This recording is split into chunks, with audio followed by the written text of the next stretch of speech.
So, to bring you up to speed, if you didn't watch part one, Michael Moore's character, Michael Malone, is being visited by three ghosts of 4th of July.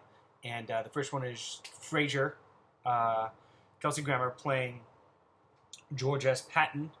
And he is the ghost of 4th of July past. And he is going to take him through various historic moments to teach Michael Moore patriotism, because according to this movie, Michael Moore hates America and has no sense of patriotism or pride or anything like that. So, here we go. Here's the continuation of General Patton's history lesson. Ha-ha! Okay, where are we now? Who's the guy dressed as a butler? Germany, September 1938. That's Neville Chamberlain, weak-assed Prime Minister of England. He's getting a signed agreement. Right. This gives you all the Sudetenland, Austria, and a couple of other countries I can't pronounce. And we'll throw in Czechoslovakia. So that's T-Z... Oh, let's make it Poland. The important thing is we now have hope. See? He stands for what's important. Does that look like standing to you? There. How's that? You missed a spot. Hey! Don't you see these guys are playing you for a fool? War is not the answer. You wimpy little bastard. You're giving this Nazi son of a bitch everything and getting nothing in return. Not nothing. We get peace. My God.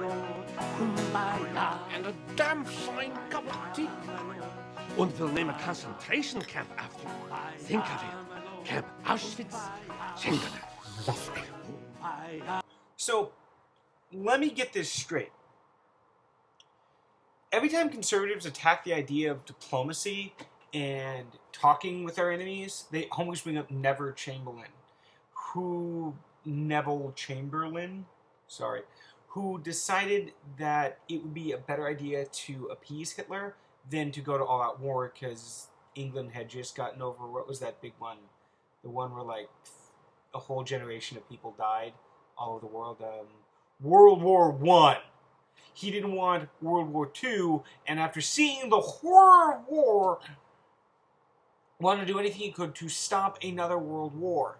Now, his plan didn't work, and World War II happened, but Neville Chamberlain was a smart dude, an intelligent guy, and not a prissy little shoe-polishing guy. He tried really hard to keep the war from happening. I'm pretty sure he didn't know what Hitler was planning, and he didn't know about concentration camps, and I don't think he polished Hitler's shoes. This is a terrible example of diplomacy failing. I'll give you that, but that doesn't get rid of diplomacy as an idea. So this whole gag, this whole joke, don't get me wrong, Hitler, Mussolini, and Toto singing Kumbaya is funny as shit. I will give you that. But to say that this explains that diplomacy never works and the only way to act is to crush other people that you disagree with is completely absurd. If Neville Chamberlain hadn't experienced the horror of World War I, he probably wouldn't have let Hitler do what he did. Just saying. So let's see lesson number 2 from George Patton. What the hell is this? Your home, Maloneville, Alabama. I live in Alabama? Didn't you hear? Around 1860, all the good jobs started to move south. After the Civil War? There was no Civil War. Lincoln agreed with you. War was not the answer. Saved 600,000 American lives. Well, that's good. Good move for the economy here, too. What? Why? Cheap labor. Master Malone! Master Malone! I had the boys polish up your trophies like you told us. Polish my trophies? You know, I ain't know they gave away awards for a documentary. You know, for your information... Wait a minute.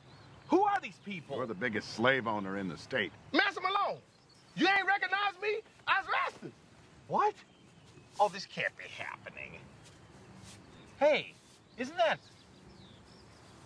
Yeah, that's him, all right. Don't you worry, Master Malone. We got them bacon stains out of the upholstery. It's a good thing old Mr. Lincoln never fought no war. Okay, so what this movie is now claiming is that Lincoln was a warmonger and was going to avoid war now because he believed the way Michael Moore did in pacifism, thus allowing the Confederacy to exist and then re-merge with the United States and keeping slavery. Okay, quick problems with this whole idea. It's mind-boggling. Okay, first of all, Lincoln was a pacifist and was trying to avoid war. He didn't want to go to war at all. The South wanted the war. They attacked Fort Sumter and started the war. It's when the war started. The South attacked us and seceded from the Union. So Lincoln had to go and defend America from treasonous armies.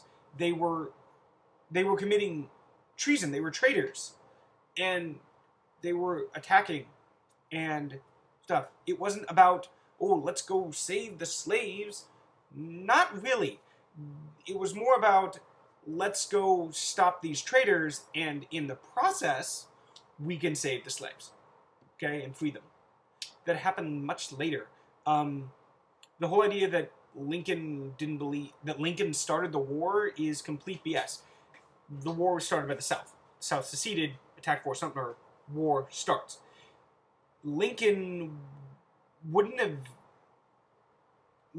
avoiding the war, so I'm guessing in this historical timeline, the South attacked Fort Sumter, Lincoln caves, and now we're the Confederacy? Everybody's the Confederacy? I don't know. This whole scene doesn't make any sense.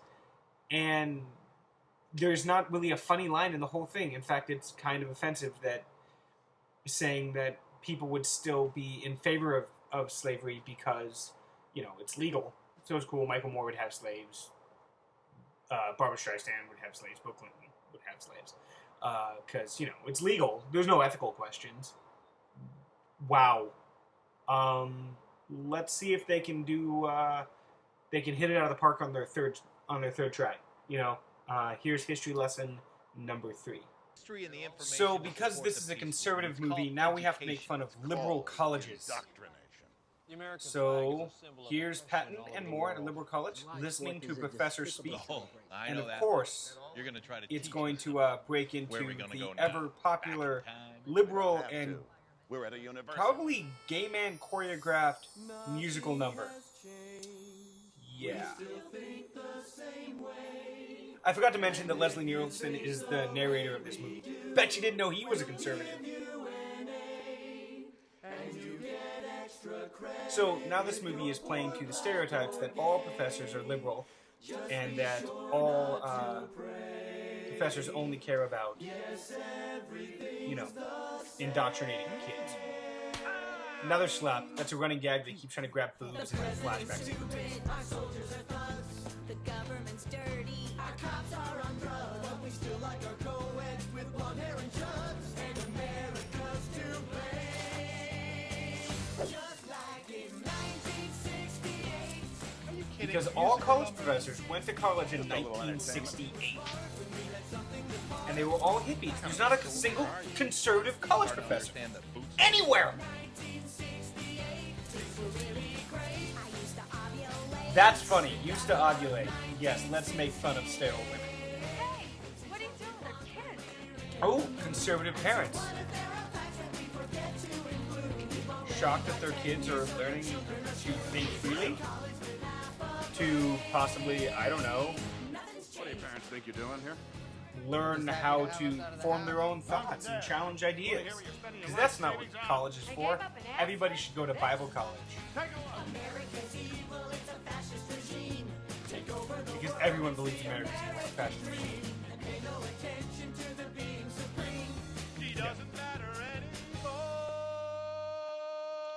Because college, no one in college believes in God. Ever. As soon as you enter college, you become an atheist.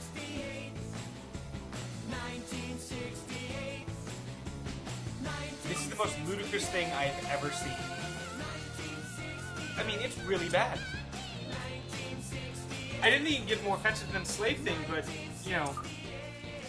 Really? Really? So, they struck out on all 3 history lessons. In the next video, we're going to cover the most offensive thing you can possibly imagine that blows smoke up every Christian's butt. It's, wow. When you didn't think conservatives could be more full of themselves, here we go. And it's got Bill O'Reilly. Be sure to check out part 3.